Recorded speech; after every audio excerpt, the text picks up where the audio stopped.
Whenever you are ready, push the. Oh, you did push the button. Hey, Reseller Clickbait Podcast, episode 70. Hey, that's kind of a milestone. We're going to talk about some milestones, but real quick, Yes. Jimmy, old school flips. But I don't want to shout myself out. I'm going to shout out Sonia, my wife. She has a new YouTube channel. Go check it out. Sonia Thrifts. I'll link it down below. She's just going to be showing you the stuff she finds and what she sold.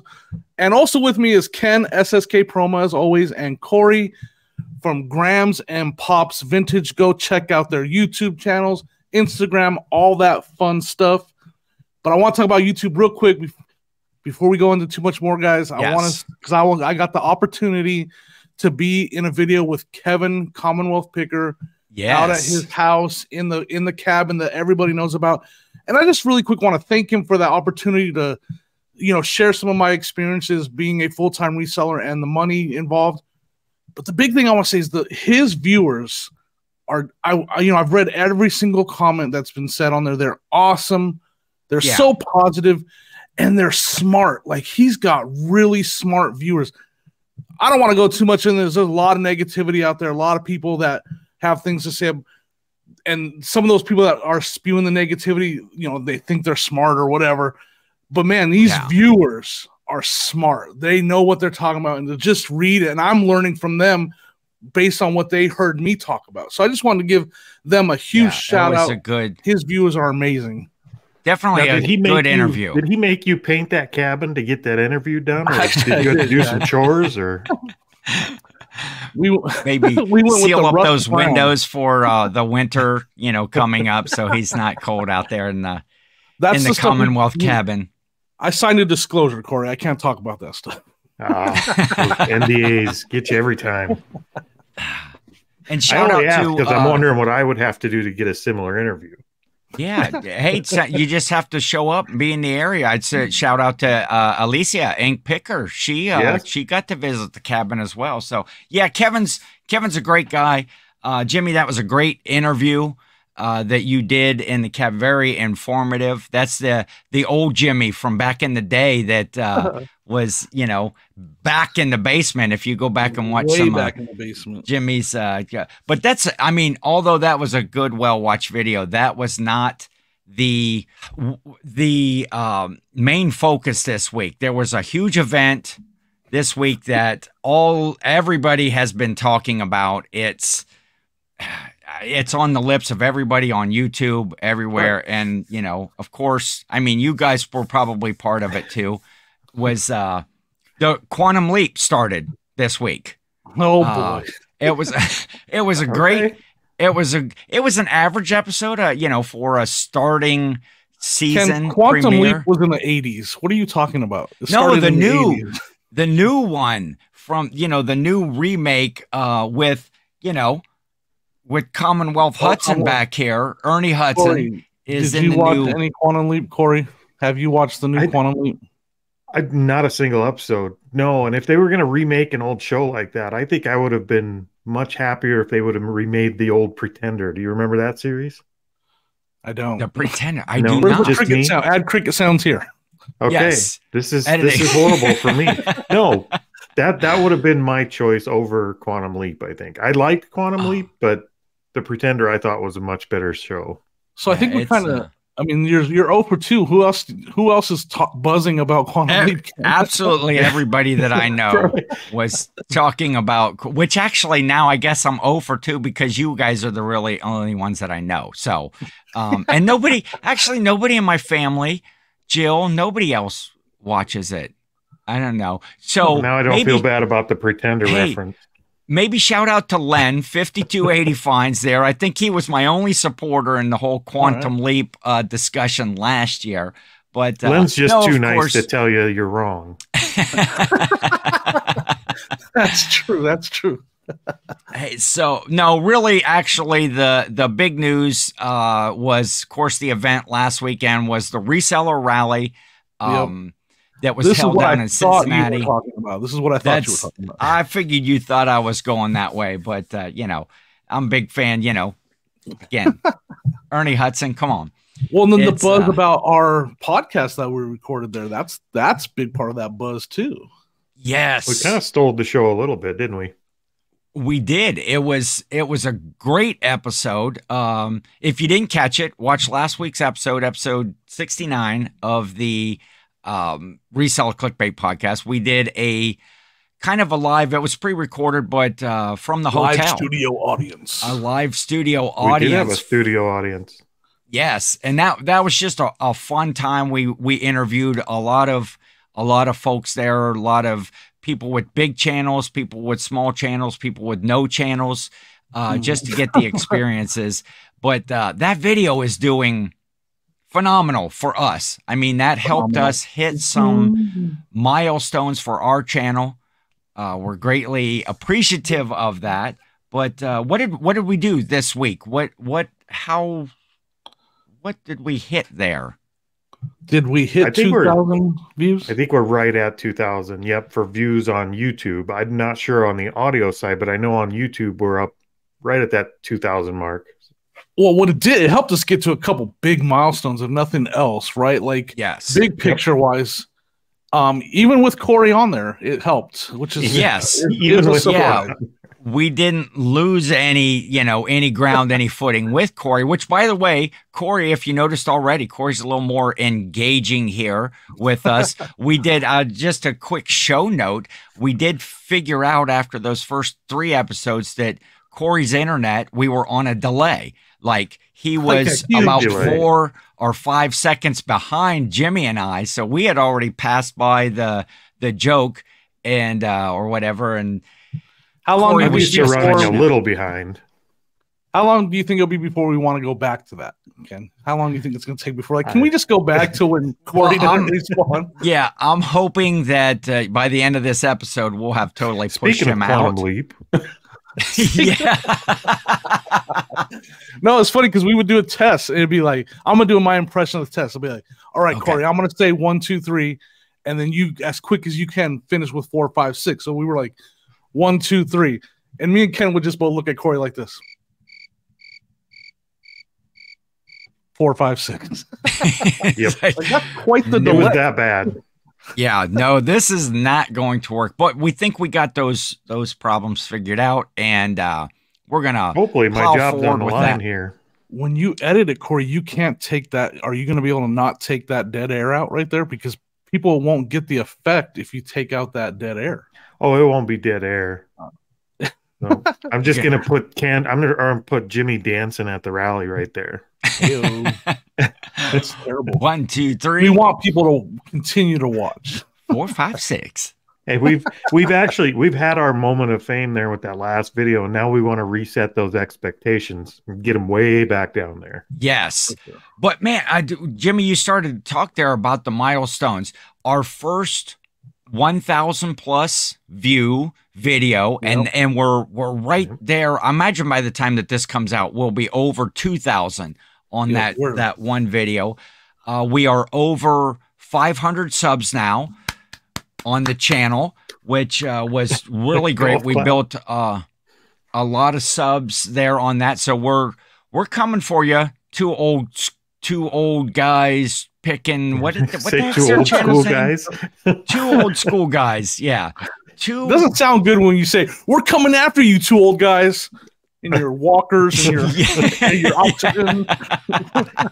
Well, hopefully they'll slow down a little bit because they're getting close to 1,000 subs over there. I think they're right at about 800 now, or close to it.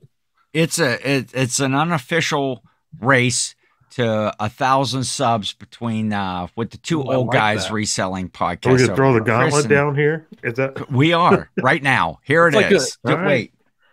Did anybody source a gauntlet this week? What's the race where they pass the baton? What's that race called? Just a relay race? Yeah, we're doing a relay race. You guys keep the baton as long as you can, though, because I'll tell you what. Every time I have the baton, it's just walking. It's just walking. Yeah. Jimmy's the anchor. Chris can probably boogie. He could probably run pretty good. The guy that runs the 4th leg in the relay is usually called like the anchor. Jimmy's like literally our anchor. He's just dragging us. There's a couple moments behind. where he's sitting on the track just eating donuts. I like where this is going because I think in the first 2 episodes I was the anchor, wasn't I? Yes. This is a good evolution I'm seeing here. You've already elevated up. We should just switch Cory up to the top left corner there. Don't give yourself too much credit, though, Cory. Don't give yourself that much credit. That's too much spotlight up on that top side. The audio side, just going nuts. We hit a milestone, fellas. I don't know if I've shared this. I been holding out. We are now over 10,000 downloads on the audio side of the podcast. Of course, this week's episode helped, but we were, even if it were a normal episode last week that didn't get all of those views, we would have hit that 10,000 downloads. So very cool. I don't understand. When do we start getting paid? I want some money. We're working at that. Especially since we had to pay the studio audience last week. I mean, that put us in the red. That is weird, having a studio audience. The last time somebody clapped for me while I was recording, it was just Graham's mocking me. But we should get a studio audience every week. My family's probably, most of them are next door or whatever. I should just have them come and sit behind me and clap. Just give clap. Us that. No, 10,000 down. So to listen to it on the audio side, you have to download it. I don't understand this. Like, you can't just push play. You have to download it to listen to it. I don't know. Or is there a different statistic for that? You can just push play, and I think that counts towards the views. But I think a lot of people, or towards the listens, I think a lot of people are downloading it. As well, there's graphs and charts and all of that about the statistics of that we won't go. Yeah, there's a lot of numbers. All I do is look at that big number there. Speaking of statistics on stuff like that, I want to talk a little. Do you think the fact that video was like over an hour and 40 minutes long, do you think that had any effect on the success of it on the YouTube side? Well, I don't know if the length of the video had any success. Of course, when I go out to watch videos myself, I watch, I look at that time frame, because when I start to click on somebody's videos, I want to watch all of it. Usually because I'm engaging, but I also want to give them that watch time, because when you look at your YouTube stats and you see how much, what the average view time was. And if you put out, let's say an average 20-minute or 30-minute video, something like that, and you see the average watch time is like 4 minutes, it's, although it might get a lot of views or whatever, and do well for your channel. That's not normal? Well, apparently it is, because, even on our show, about 40, we do roughly 45 to an hour on the podcast, and what would you say, one of you guys that do that YouTube, what is our average listen time? It's actually pretty good. It's close to 20 minutes, I think. Yeah. I would say 20. So we're getting half of the time in there, but it does get kind of depressing when you put all that effort into doing a video and you see that watch time is like 4 or 5 minutes of a 20 or a 30-minute video. And it's like, even though the views and the watches and the thumbs up and the comments are good, you still kind of feel like maybe just failed a little bit. You're looking at the wrong number, though. What number should I be looking at? We're not math people over here, but what really hurts that is the people that click on it, instantly decide, they see Ken, they're like, this is not something I want to watch, and so they're gone within seconds. That's what really hurts that number, right? The number you want to look at is how many people are still there at the end of the video. Okay, to me that's the real, because I feel like most of the rest of that 70% that didn't stay to the end are people that are dropping out quickly. Where, it's 30 to 40% that stick around to the very end. That's, to me, is a good number. We may have had a perfect storm on the last episode anyway, because to keep people around to the end, we were lucky enough to snag Kevin and John off the elevator as they were trying to escape and wrestle them into the podcast right there at the last couple of guests. I think that kept some people around. I don't know why, but I think it did. My question would be people that jump around the video, like what you're talking about, like people that jump to just the Kevin and the, how does that, I would love to know how that affects those numbers too, because, that's why I say, like, that number is just the time viewed is just so skewed because there's so many people doing so many different things in a video. Yeah. As far as viewing, that mess with that number so bad. Does watching it in double time affect the watch time? I always wonder that. That's a good question. Because I do watch pretty much everything in double time. Double time. I'm usually 1.5 speed depending on the video, but I like to give people, when I commit to watching a video, I like to let it run and give them the watch time. So yeah, this video did good. It was very long, and it was it was hour and a half, hour 40. Hour 40. Yep. Hour 40, but it was good. It was good content. There was something constantly, changing, watching the guests. Yeah, who said, did you? Yeah. I mean, maybe if we would have had, it would have been worse if we would have had lights actually on us and there wasn't a waterfall running by. Yeah. Oh, and that's another thing. Unique setting, you had clouds going overhead and it with the skylights above it. You like half the video was well lit, half the video it looked like we were in shadows, and you got a family back behind us eating breakfast. And then the wait staff is coming over and cleaning off the tables, halfway through. But, Ken's throwing hats on the floor. Yeah, it was a very fun video, and I think, fellas, I think we learned a lot from that as far as, we had planned out, we're going to do this somewhere in the hotel, try to film last week's podcast. It just worked out that we were able to grab all of those guests, and it wasn't just us three, but there could have been better stuff with lighting. We would have brought more ring lights. We would have done some different thing with the positioning we could have brought a ring light. A ring light. When he says more, singular. Yeah. Well, I have, I was always a focus because I just have this natural glow, about me all the time, and so I'm just naturally lit by the light inside of me, and it just comes out of my pores, and I'm just. So we do every week is spend time in Ken's shadow here. That's it's true. I spend hours trying to get my lighting right, and then there's still this. It's just awful. And that's what you get. That's the best that you could come out. You should get more than ring light, Jimmy. Maybe you could get singular ring light. Maybe you could go down to the local high school football stadium sometime at night. Maybe take down a few of those big. Maybe I could ask for one for my birthday. Huh? Yes. See what I did there? Do you see what I did there? Hashtag segue. Jimmy says, get back there. A few milestones. We were talking about milestones earlier. Yep.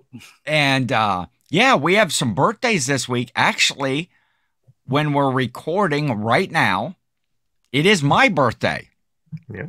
And so, happy birthday, Ken. Thank you. Happy birthday, Ken. I should put this on. I brought something.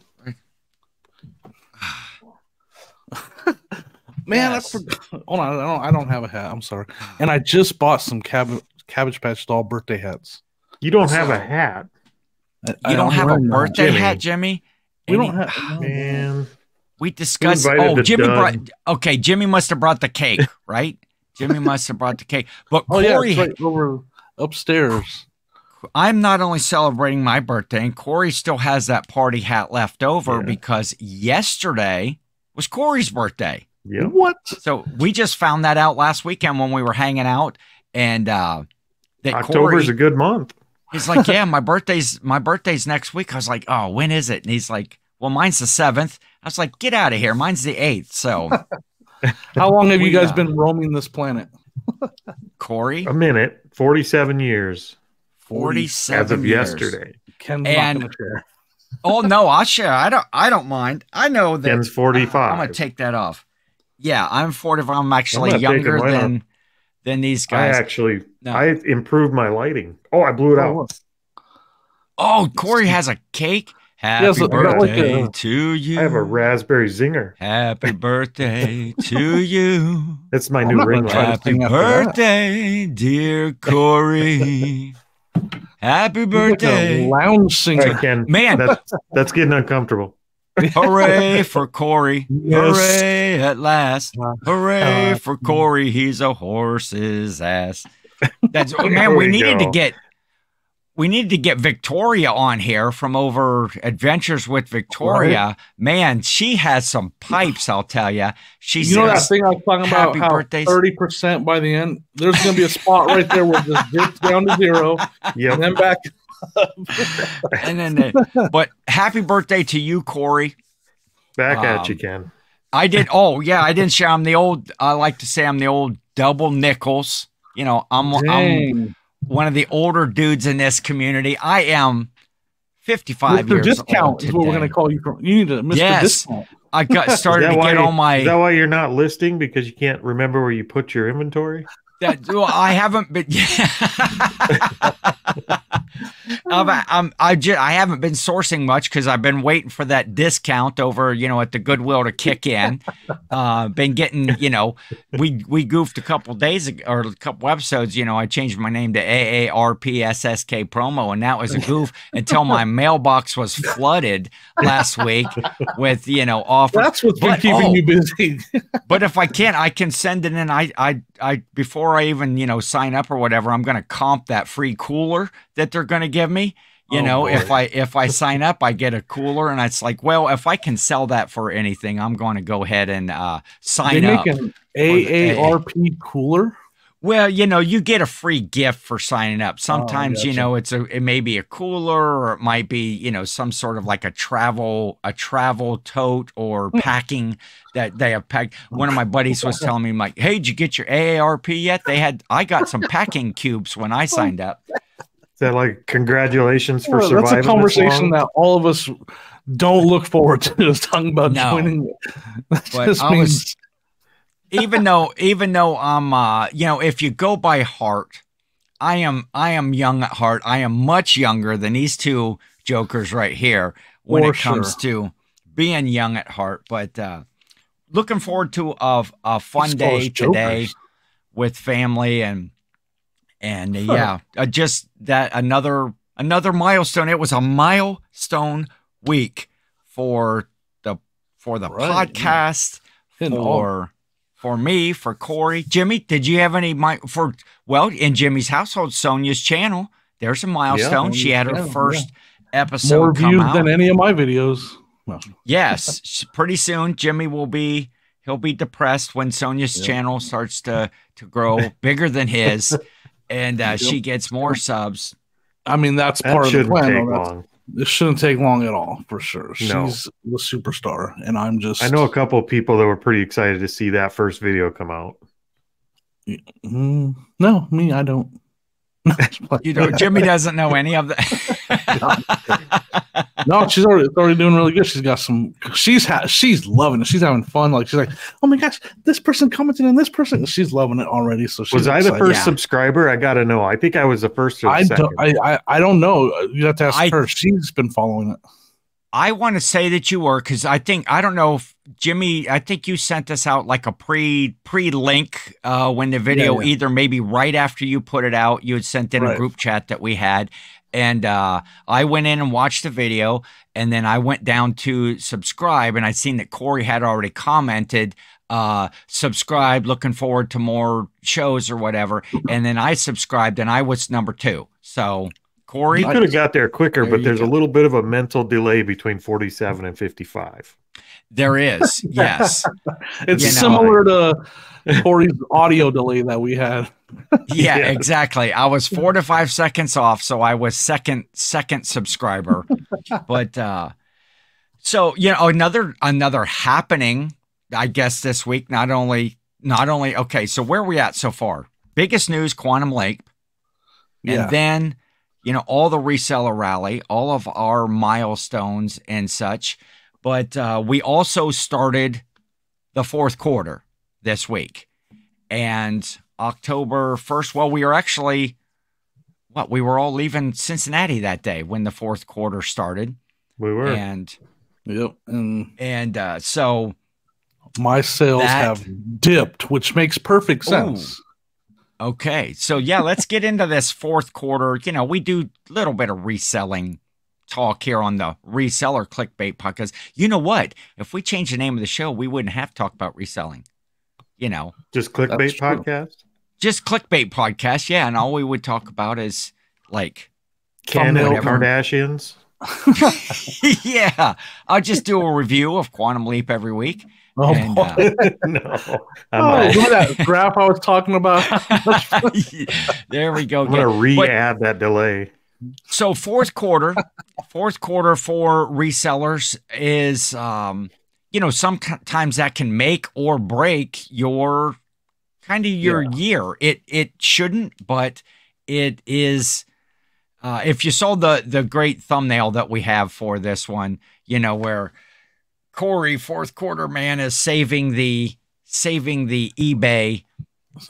But let's talk about that. Some thoughts about fourth quarter, what you've seen, because again, as we talked about last week, we are all in different stages of our eBay or our reselling careers. Jimmy's been in this a couple years longer than I have, and then Cory is just starting out. So Cory, let's go from your direction.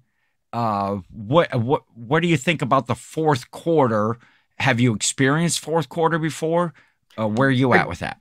Yeah, we did. I get the advantage of jumping in full of exuberance and ignorance because we went through fourth quarter as we begun this last year. Like we started at this time, September of last year. So we geared up pretty fast. We jumped in with like $1,000 to buy inventory, which we bought horrible inventory with. So we don't have a good idea of what fourth quarter means for the type of stuff we buy. Right. I mean, we really don't know. So we're going to find out this year for the first time, because last year it was just business as usual.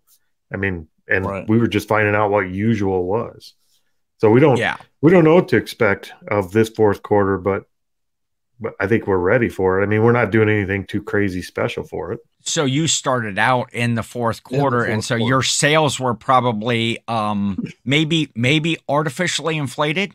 Again, you're not sure if the type of inventory. I like to think we were just that good off the beginning. He's never had a slowdown. His first quarter was good. Second quarter was good. Right. Every quarter is fourth quarter here. Because did you have your eBay store previously, or was that brand new right then? Did you start the account right then and there, or did you already have? We've had the account. I mean, I've had the account for a long time. I don't know how far back it dates, but I know it's early 2000s at the latest. So we've had the account a long time, but we've never sold on eBay before. Just bought stuff. Bought. But it still helps to have that a little bit of established. It definitely helps. Yeah. As soon as we started posting, I think we posted our first item and we sold it 2 days later. Oh, that's good. Yeah. So it took off at a running start.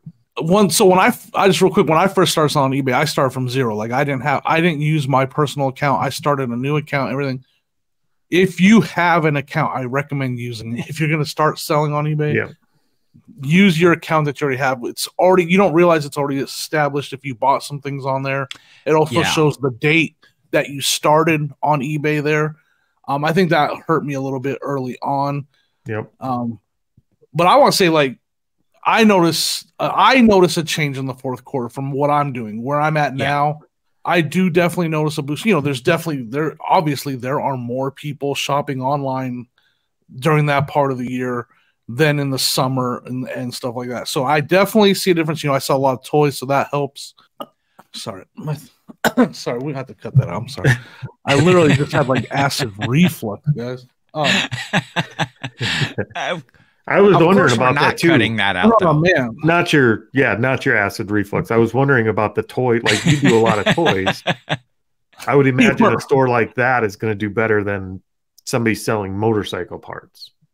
Yeah, I think you're right. I think for the most part, all categories do a little bit better. Used clothing does a little bit better, but it doesn't do as good. A big thing that when people, because in our reseller community, there's a lot of people that sell on Amazon. Those are the people that see the huge difference. Those are the people that are ramping up. They're doing retail arbitrage. They've been buying new toys throughout the entire year. Yeah. And this is their time to shine. This is when they're making most of their money. It is almost like a quarter. I mean, they make money throughout the year, but it's almost a quarterly business for them because they make most of their money in the fourth quarter just selling new stuff in the package on Amazon nonstop every day, all day. We've done the Amazon point. We've done the Amazon thing before, and it's fourth quarter is huge in that. What we don't know is coming into something where it's used good, like Amazon, because it's new goods. I don't think there's a category off limits to buy gifts from when they're brand new goods. But when they're used goods, we don't have any idea how that translates or if it does. So we're coming in completely in the dark. Yeah, that's interesting, Jimmy. You brought that up because the three of us are primarily straight eBay sellers. We don't branch out a lot into the other platforms. We do a little bit here and there, some Facebook Marketplace, some things of that nature. But yeah, those Amazon sellers, that is a big time for them. Well, for Amazon, fourth maybe quarter we should do reseller quarter. For Amazon, fourth quarter is kind of third quarter, because I remember we always had to get container shipments in and get them stocked up in Amazon and stuff in third quarter. Yeah. Because once you hit fourth quarter, if you're just prepping then, it's too late. Yeah, it's too Amazon late. Warehouses are backed up a month. You can't get inventory into them. I mean, so you can't wait till like third quarter is really your fourth quarter ramp up on Amazon. On eBay, we're not really seeing that. I think you have your supply on, you have your inventory on hand, but in the same breath, kind of, because I would rather talk more about the eBay side of this, because I don't do Amazon. I don't think any of us, and I don't like doing Amazon. But for those of you that do, I respect the hustle. Let us know in the comments what type of platforms that you sell on. And, if we're missing the boat, not being Amazon sellers or let us kind of know how you're focused on fourth quarter in your business for sure. Yeah, because we have to, as eBay sellers, we have to keep our shelves, we have to prepare them in advance with shipping supplies. Like we ship everything from, a lot of people on Amazon do FBA this time of year. They do FBM too, but they do FBA, which is fulfilled by Amazon. We're shipping everything from our basements. We have to have boxes on hand. We have to have everything. And if you run out of a certain box or a certain item that you use to ship in the fourth quarter, it can be a little more pain in the butt to try to refill that item on your shelf in the fourth quarter. There can be supply shortages and stuff of boxes and paper and tape and stuff. And it can be a little bit of pain to find that stuff while you're in the middle of it. Yeah, the extra burden on the shipping supplier like USPS and UPS alone, even if you discount the fact that the suppliers of the actual products are twice as busy as they usually are, and things were running normal, it'd still be slower just because everybody's shipping stuff that like everything's just busier. You can expect some. Does the post office add like a day to their service during the fourth quarter? Like, I don't know the number. Like priority mail is 3 to 4 or whatever. Do they do it to 4 to 5? Do they like actually change that in the? I know that they usually have a holiday schedule that comes out. I've seen, with the post office and UPS, and that you kind of check those sites, but they'll give that if you ship it by this date, it will still meet their guarantees of a priority mail or a ground shipping or something like that. And they put those cutoff dates, and hopefully the buyers are seeing that stuff as well. The buyers are usually not as accommodating to us sellers. They want to order their stuff and they want to get it right now, especially if it's for gifts for Christmas. I'm a notoriously late shopper when it comes to Christmas, and I rely on those shipping companies a lot because I order a lot of my Christmas now. I have ordered some stuff, not Christmas Eve, but I've ordered some stuff on the 23rd that I was expecting to get there by the 24th. And most of the time it does get there. But, people rely on those shipping services to get them the stuff. Yep. I do the majority now anymore. 90% of my shopping for Christmas, I'm doing online. Whether it's, a lot of it from Amazon. Where are you doing it? Get from eBay. What's that? There you go. Where are you doing your shopping online? I am doing my shopping, a lot of it on Amazon, but I'm also doing it on eBay. And we were talking about that the other day. What kind of, I want to come back to some fourth quarter stuff, but Jimmy, you were talking about something that you had done focused on last year and that you're going to continue this year. Tell us about that. What are you doing? You know, YouTube channels that I follow, or just people that I know that sell on eBay. I follow their stores and I try to shop and buy one item from their store as a present.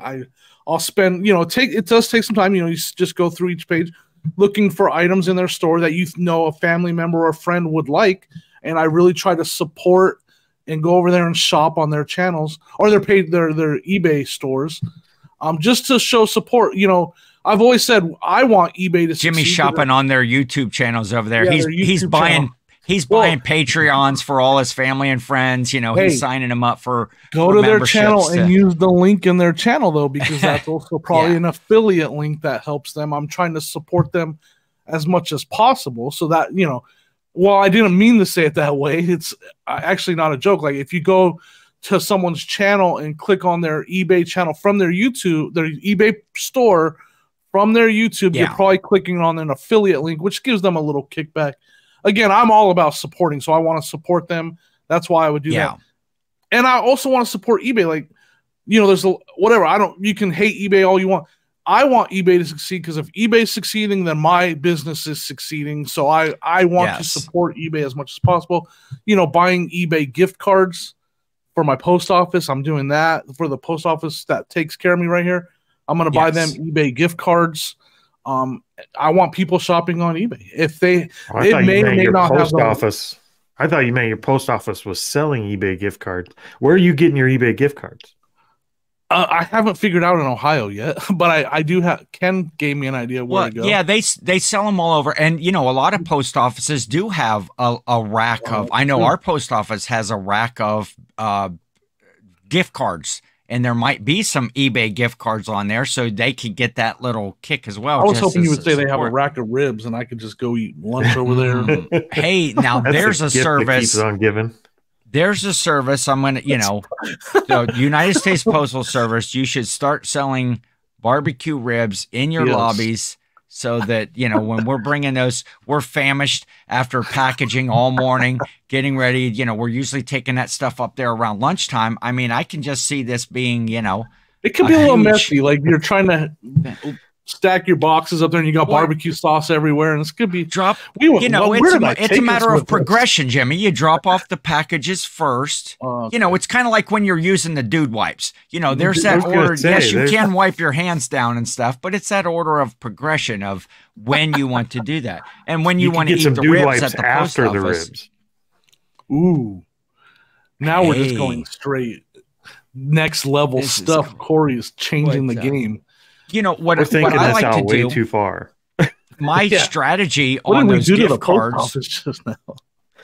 I get the my eBay gift cards because I do the same thing. I buy folks eBay and Amazon gift cards and such, and I like that idea of supporting our community, not only our friends and our community, but supporting the platform of eBay that we sell on. Because just like you said, if eBay's doing good, we can all do good. Yeah, I hate that idea. Of course you do. I should have known that. I do like the idea of the postcard, the gift cards, because there's I would say probably 80 to 90% of the people I know that shop online, they're not shopping on eBay. Most of them are like my kids' age. Yep. Even if they do shop on eBay, it's a very rare occurrence. So giving them a gift card and forcing them to go look for something to buy, and it's not hard to find something they'll like. They just never have an occasion to go do it. Is it too self-serving, to give a gift to somebody as eBay with your your business card or whatever with your link to your store? Not at all. What do you think I'm going to do, Ken? Totally acceptable. There's a hidden agenda here for sure. My kids would just come shop my actual building. They wouldn't go to eBay. No, but I think that's what you said is it's an important part of it, though, is the discovery of eBay. Like you said, not a lot of the younger crowd doesn't even know eBay is a thing. They shop on there by accident through Google, and they end up, making that. That's when you see that no feedback buyer that everybody hates. Well, that's just somebody that found your item on Google and is buying it through Google. But I want to get the word out there that, hey, there's a lot of fun stuff to buy on eBay, and that would be a way. Giving that gift card out would be a way to spread the word. Hey, they have $25. No, I don't. I'm cheap. They got $10 to spend on eBay. $10. No, Jimmy. I may or may not shop Jimmy's clearance section on his eBay store. A gift card to spend on eBay. And while they're shopping eBay and they're discovering eBay and the stuff you can find on there. So that to me, that's important. Anyways. Yeah, if you get them sorting through categories and looking, like actively looking at stuff like an old Sears catalog, I think that makes eBay way more front of mind for them than it's probably ever been. Yeah. I just pictured Cory flipping through a Sears catalog, looking at tools. Hey, I've been there. Actually, we were way cheaper than that. We got the Shopco ads. Didn't you love that though as a kid when that Sears used to put out the toy book edition, and you just like lay there on the floor and go through the channels and you'd circle stuff. It's like, oh, Santa's gonna bring me all of this stuff, and it's like, and then you wake up, Christmas morning and disappointed. Yes. It's like, but I circled it. I circled it in the book. I took the actual, catalog to Santa and sat on his lap and reviewed page by page what I wanted. Wrote down, I put footnotes on there. On the movie Scrooged, what does his dad get him, like some veal or something? Yeah. That's a butcher. He's like, that's great. Oh, sorry. Hey, I want to, as eBay sellers too, Jimmy, you brought up a point there that a lot of times when we're taking offers, if you accept offers or you're making that sale on maybe a high dollar item or some vintage rare item, and you see that offer come through from a zero feedback buyer.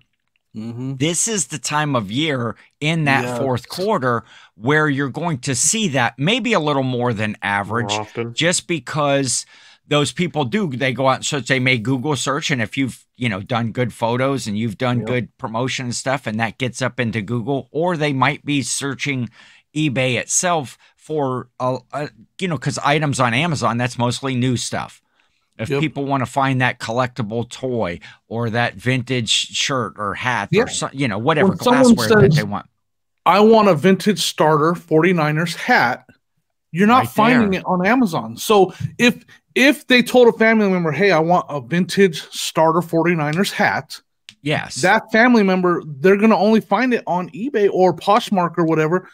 So they may have never shopped on there before, but their family member wants that and they want to get it for them. That's when you see, so yeah, exactly. That zero feedback. Those people that are, they just signed up that day to buy your particular item. And so don't always be scared of a zero feedback buyer that's maybe sending you an offer. If you put an offer, of course, I'm, a thrifty guy as well. And I'm going to try to, if somebody's taking best offers, I'm going to try to send an offer out to them and see what hits. But it's not always somebody's trying to scam you. Be mindful of what you're looking at. If somebody sends you an offer on your item and there's zero feedback and they're saying, hey, I'd like to do this. Can you send me your cell phone number? That's a scam. You're not going to want to do that. If there's a bunch of odd questions, just be mindful of that. But don't be fearful of those zero feedback buyers, especially here in the fourth quarter, because you're going to get that. Yeah. If you're a new seller on eBay, I understand it's tough. And just hear me out on this. It gets better and it goes away. That kind of goes with that whole thing where I said, if you have an eBay account already, use it. Don't start from zero. Because as a new account, as a new seller with a new start date and lower feedback score and stuff like that, you are going to deal. I dealt with them. I worked my way up. I dealt with the scammers. I dealt with those. Yeah. What you guys are, what newer sellers are nervous about. It does take some work to get through that. It's not once you're established, though, that stuff almost doesn't even exist for me anymore. Yeah, it's not even that bad. If you ever see it at all. If you stay within eBay's guidelines, if you're in doubt, find out what Yes. eBay wants you to do and do that. Yes. It's really not that bad, even for new people, other than they try to get one over on you more often in the beginning. But as long as you play by eBay's rules, it's very rare anybody's going to get one over on you anyway. And if you are unsure, there's tons of, Facebook groups out there.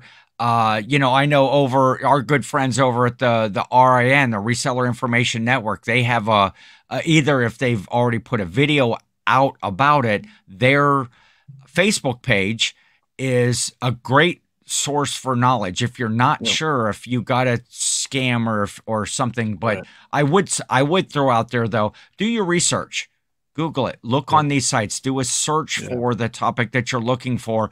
If you just throw out the question that may have been answered 20 times already, you're gonna maybe get a little bit of I don't want to say hate, but you're going to get a lot of the folks that are tired of hearing those comments. But short answers, short answers, or just call Ken. I'll put his number on the screen here. Just call me and I'll give you all of the information that you need.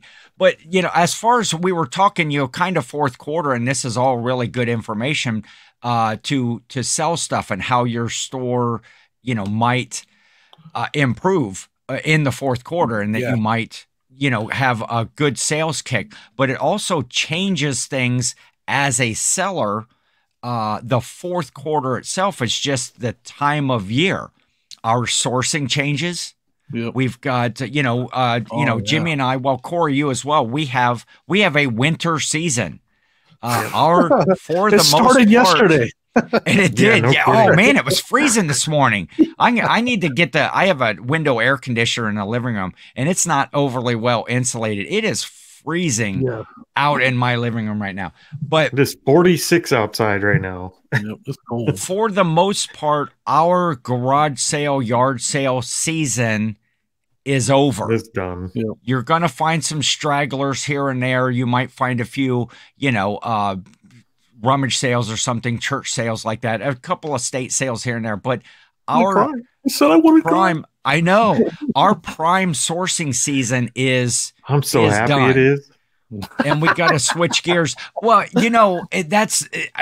I have, I picked up so much stuff. My death pile, it's no secret. We've talked about how my death pile is huge because I don't get it all listed. But Cory, we were talking a little bit, and that causes a problem with space and such. You can't get it all listed. That's like right now we're pretty fortunate for space. If you've seen our videos at all, we have a big shop that we call the eBay shop, and we're full to the point where our inventory shelves are completely full. Like we don't have space to put things if we want to list, but we also have a death pile that's so full we can't put more stuff in it. So we literally don't have enough room to list stuff or buy more stuff. So we're kind of in a spot where we need a good fourth quarter to sell some stuff off, or we need to expand our building. Grams, you can just kick pops out of the shop, and that's more space for inventory. How much space do you think I take up, Jimmy? Let's dive into this. That's an excellent, as a reseller, that's an excellent problem to have. If your inventory shelves, Cory, you have a very nice size shop. I mean, you have a lot more space, I think, than the average.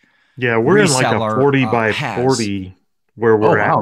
The part we actually actively use for eBay is 40 by 40, and there's another 30 by 40 attached to it that's not insulated or climate controlled that we could break into for storage. We just don't want to. I mean, I keep tractors and stuff in there. So I'm hoping we don't. All his Christmas presents from when he was a kid. Yeah, they're. We were asking for toys. He was circling tractors when he was a kid. Right. But what a great problem to have that your inventory shelves are listed. Well, maybe not your inventory shelves, because I mean that means you've been putting a lot of stuff up, but you're not sending as much stuff out. But keep in mind we still list $500 worth of inventory every single day, 7 days a week. all year long. Like we're listing at that rate between the two of us, and we haven't missed a day in months. And we still are so full. Like we're selling as fast as we're listing. So we are getting good inventory now. But there's so much that from buying every single week around here. Like literally, I'm sick of buying. I can't wait to take a break from buying. I wish I had that problem. And there's another thing that goes along with that is, okay, so Jimmy, you sell a lot of toys, a lot of vintage toys. So you're looking for things, action figures, things that are in boxes like this.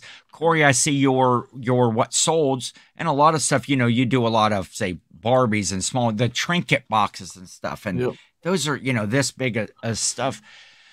It's when you are looking for those things like the electronics and stuff like that, when you have big DVD, VCR combos, or, I bought a number of those. I think I got 4 of those TV VCR combo things. Those just take up a ton of space if those aren't moving real quick. Blow molds, just that blow mold that Jimmy was talking about there earlier. Did you talk about that on here? The Dawn Featherstone turkey? The Dawn Feather sword? Yeah. I don't think I did. No. No.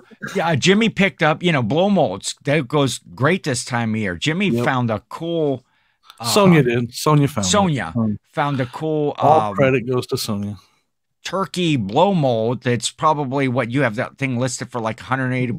$180. It's funny because I went to that yard sale and I saw the Mickey Mouse blow mold in the picture, and I went there for that. I didn't even see the turkey. We got there, some picker had already picked the Mickey Mouse. We were there late, and I was all, dang it. And that Mickey Mouse is only worth like $90. It's not even worth that much, but I wanted it. And then Sonya's like, well, what about this turkey? She picks it up. I'm like, well, that's cool. Is that how she did it when she came over? What about this Sonia and her all innocently. What do you think about this? Like she doesn't know she's holding $100 bill. Yeah. So it was $10. I was like, well, we'll get it. I didn't even look it up. We'll get it. $10 for a blow mold. Yeah. I'm buying it. And then I always thought the big brand of blow molds was just Empire. I didn't know. Like, what'd you say this brand was? Dan Feathersword. Dawn. Yeah, never even it's heard not of that. Dan Feathersword. Dawn Featherstone. That's what I said. Fun fact.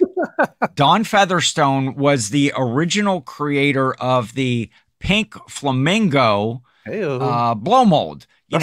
People would put out in their yards and stuff. And the ones so that Ken, his entire yard is lined with those. Ken's yard. If you've never been to his He might, and it might have been Empire. It might have been Empire was the company that he originally worked for. But if on the blow mold itself, it has his signature, that turkey blow mold. I've had some other turkeys. So if you are out looking for blow molds, a Dawn Featherstone is if you see that Dracula, there's a Dracula that's worth a lot. There's a benefit to having the wise old man with all this lost knowledge around. Right. Yeah. Yes, I have found some Dawn Featherstone and did that research before, and it's like, oh, that's interesting. He did the flamingo, and plus he's done tons of other stuff. So I'm just gonna throw out #Blow Mold Mafia. I just want to say real quick, Ken, if you list those TVs that are taking up that space, you'll be amazed how much faster they sell. They do. See, although I think I have a few that haven't. There's where we're passing along the golden nuggets right there, Jimmy. Jimmy if I would have never thought that if I listed all this stuff, that it actually might sell. The garage is full, but like Cory said, you don't have room to list stuff, but you don't have room not to list stuff, which is a great problem to have going into the fourth quarter, because if you can list a little extra, you said 500 a day, consistently that you're doing, but if you can list a little more here in the fourth quarter, the opportunity is here to sell a little more with those buyers looking for those Christmas presents and gifts if you sell that sort of stuff. I've seen a lot of resellers that talk about, fourth quarter, whatever, because they're not selling. Like I think you brought up motorcycle parts. If you sell motorcycle parts, fourth quarter probably isn't you know, people are getting into wintertime. They're not riding their motorcycles a lot. But motorcycle parts are kind of something you kind of buy those for yourself. Your family don't know what part to buy you for your motorcycle, and so there are certain niches I think that don't do great. But that's where an eBay gift card would do really well. There's parts of the country though, your peak like that, you know, so that's why it's not all. Because right now is peak motorcycle season in Arizona, Florida, those southern, you know, it's peak golf season. So golf stuff can still sell there. It's peak it's peak picking season there too. Like it's now in Arizona. Yeah. Arizona, Florida, all those southern, like it's time to be out picking right now. I've been in Arizona this time of year. There's community sales. Keep listing those golf clubs. Yeah, for sure. People are making that trip to Arizona, Florida right now to go golfing right now. They don't want to stop golfing, so they're going there to golf. Yeah. I guess you do kind of get, that's a good point, Jimmy. You get kind of focused on the weather and the conditions in your area, and it's like just like that. Who's going to want to buy a golf club? You know, I need to wait till spring to list that stuff. And it's like, no, get it listed because it is good weather. Which someplace else. That brings me to another point that we had talked about. Jimmy, you kind of have what you call your like holiday death pile. Yeah. We all know that Christmas sells all year round. Oh my gosh. Halloween's going to sell all year round, but you kind of have a strategy there that you use. Yeah. That's, you know, it only drives me crazy because I've heard it 10 million times. I know holiday stuff sells all year round. And every time I talk about this, so in the comments it's already going to happen. I know that holiday stuff sells year round, and I know that. And you know, if I didn't have enough, if I wasn't like Cory to where I already have enough stuff to list, I don't have to list my holiday stuff in the middle of the summer. Yeah, because I do know for a fact, based on how my sales look, it does sell better this time of year. People are breaking out their decorations and they're looking for new ones, or they're looking to replace broken ones or whatever. Yeah. The stuff does sell better this time of year. So throughout spring and summer, I keep a death pile of holiday stuff. When I buy it, I buy it all the time, but it goes in a death pile that I don't touch till August. I think the real question is, does it sell for a better price? It does. There's no question. Yes. I mean, why do you think Walmart hauls all that stuff out, and Walgreens and all those stores put all that stuff out that time of year? Because it sells better and and it's price. And then the second it's over, though, it goes on clearance, right? But yeah, it does for sure. And you can find this out just by when you're researching stuff. This is important. Don't go by that 90-day total that takes you all the way back, or that 90 days of solds that takes you all the way back into June. Like that, people weren't. Now, collectible stuff does still sell for, but like just a regular old Halloween mask that somebody's going to wear on Halloween, that comp from June is not going to be as good as it is now. Sonia just listed a mask yesterday that in June was probably worth $20. It sold for 40. She listed it and sold for 40 right away. Yeah. And so I'm more apt. That's why we do that, though. I'm more apt to take an offer on a holiday item, Christmas ornaments and stuff. When it's June and July, I'm taking, offers. I'm just moving that inventory along. Yep. Yes, it's selling, but had I held out or waited, you might get that full price or even up those prices a little bit. If somebody tried to offer me a cheap price on a giant blow mold in the middle of garage sale season in July and August, you bet I'd take a cheaper price. Oh yeah, it's all about moving that stuff along. We buy this stuff to sell it. Hey, there's another good point. We buy this stuff to sell it. What? I just want to say this real quick because this is a good way to kind of back up what I'm saying. Yeah, so we are also ending and selling similar on our holiday stuff as every month at the beginning, first of every month. And I want to say this, Cory, because this is important. I think this is good information. I think I have these CVS ornaments, Misfit toys. Yep. And I was getting offers on those 50% below what I'm asking, and just terrible offers. Sonia just went through and ended them and sold similar on them. The same day she did that, they sold for full price. 2 of them. Yeah. And these are ones that I'm getting bad offers on. And then the same day. I think that does work. We've done it twice in the past. In a year and a month, we've ended and sold similar on items twice ever. Yep. And it's not because and both times we made sales. Yep. It's a matter of time for us when we're listing so much new inventory every day. We don't have time to go back and look at the old ones. And every time we list new inventory, it spikes the store and we sell old stuff too. So selling similar on jackets right now we're doing, and holiday stuff we're doing. That's the only thing we're doing. We're not doing anything else. Yeah. It's just jackets and holiday stuff. We're doing that right now. So I definitely have seen it this week. That's a good idea. My focus this week is to get out in the garage and, just stand there and stare at all of that fall holiday jackets, boots that I should be listing, and to go, man, if I would sell that stuff, I'd be rich. So no, I am focusing the same as you, Jimmy, on that sort of seasonal stuff right now. I have a lot of say hunting stuff. Yeah. The big hunting season. I picked up some really good jackets, boots, hunting stands, that sort of stuff is going to be my focus this week to get stuff out. But hey, you put them as on we Marketplace? get towards the end of the show here, some things on Marketplace that are bigger items, but there's a lot that are good eBay sort of items that I will list. We have a huge announcement, right?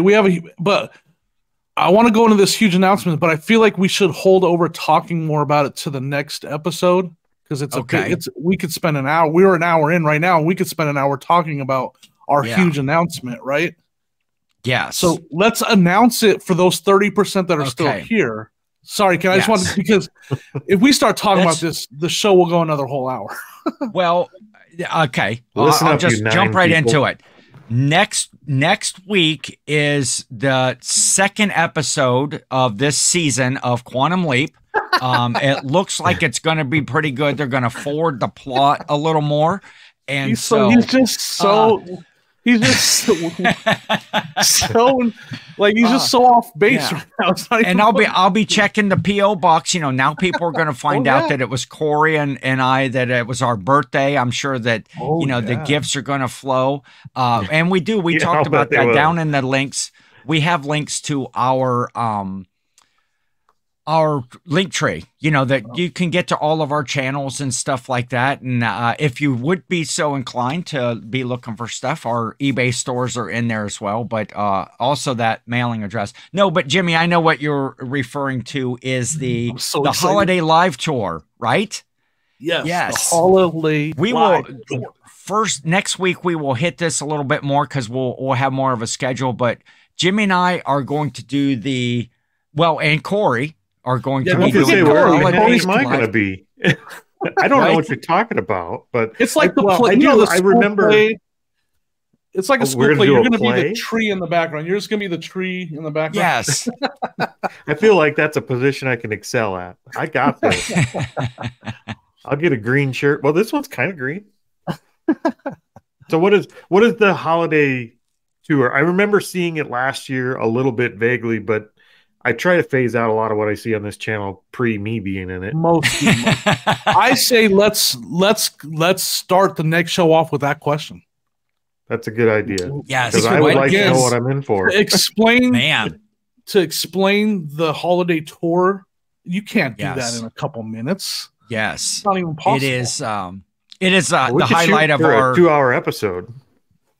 It's the highlight of our year. Very well received last year, and so we will get into that next time on the Reseller Clickbait Podcast.